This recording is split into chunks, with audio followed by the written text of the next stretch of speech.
Hi everyone, it's John here from High on Health. Today I want to tell you a bit about my story and the reason why I'm actually doing this. Um, First of all, I have a background in natural health because I built a company called Abico, and we had 50,000 customers, and bee pollen, which we'll talk to you more about in the future, is a magnificent product. And I've always been fascinated with ways to be healthier. And out of that fascination, it's kind of interesting that no one's immune to what happens to you in life. And in 2011, I had acute papillary um, cancer of the thyroid, and I was a very sick boy. And the recovery from that was a bit of a journey, because after a couple of operations, I went to my doctor because the drug that they were giving me was a synthetic drug. Didn't actually work. It made me feel terrible, and started researching what alternatives were available. And I came across this product called Whole Thyroid, which is pig thyroid. It's a totally natural approach to replacing the thyroid, and fantastic results. But I was still a bit stiff and sore, and I was quite inflamed. And one of the things that I discovered was a product called turmeric. And in the early stages, I took it, and I was able to move. And in fact, I was able to get back on the golf course, and couldn't hold the clubs before this. I could actually make a good grip, and I could walk around the golf course. And so I became even more interested in what the cause of all this problem was. And the biggest enemy of all of our health is information. And it's information because of the food we eat. And if you eat food from packets, if you eat a lot of sugar, or in fact any sugar is bad for you. A little is probably not a problem, but regular doses of sugar are terrible. Diet sodas or any kind of soda, Coca-Cola and those sort of things, terrible for you, just sugar. And inflammatory relationships, inflammatory anything. But diet is the first source of a solution for this. So we started to change our diet. In fact, we used to think we ate healthy, but we started cutting out things like bread because gluten's an enemy, it causes inflammation. And we started to eat greener.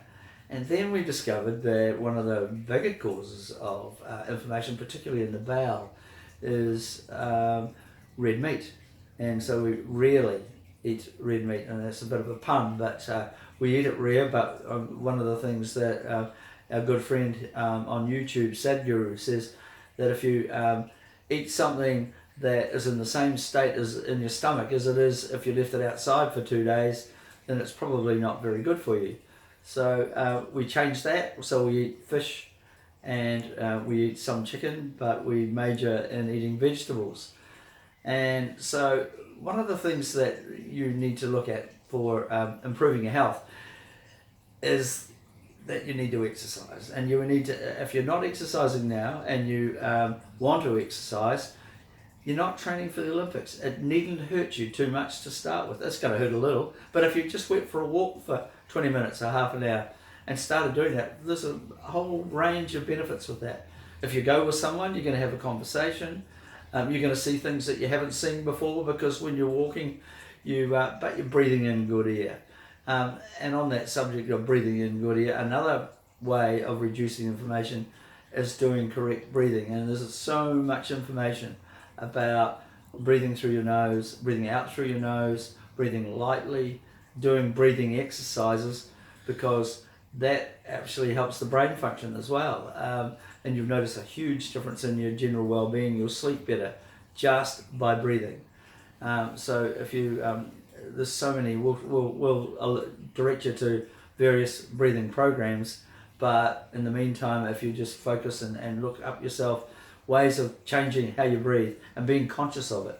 And it's the consciousness thing that is really going to make a huge difference. And as well as that, back to supplements and things that you need to do to change, what I suggest is for you is that you do two different changes. One is you look at how you eat and how many vegetables you eat, how you if you have a decent breakfast and the right kind of breakfast. It's not bacon and eggs. Bacon and eggs is not a bad idea, but it's still fried food. But if you have oats and some fruit and something that's going to give you some energy to keep you going until lunchtime, that's a great idea. Drinking enough water is another one. And in terms of reducing your inflammation, instead of taking Nurofen or Panadol or any of those things because they're bad for your kidneys, why don't you try turmeric and black pepper? We'll, in the next couple of videos, we'll give you some offers of, we'll make a couple of offers, and we're sourcing a really good brand of turmeric and black pepper, and so watch this space.